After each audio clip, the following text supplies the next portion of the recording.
Alright, I've got this thing partially assembled. I just wanted to show y'all what it looked like here so that you can see there is a gap down here.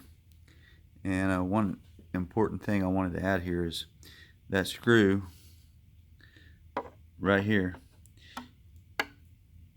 You can't have that thing assembled with your spring and everything on here, otherwise you can't get to it. So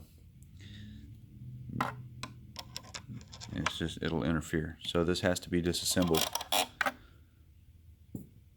and I'll show you another video after I get everything back together.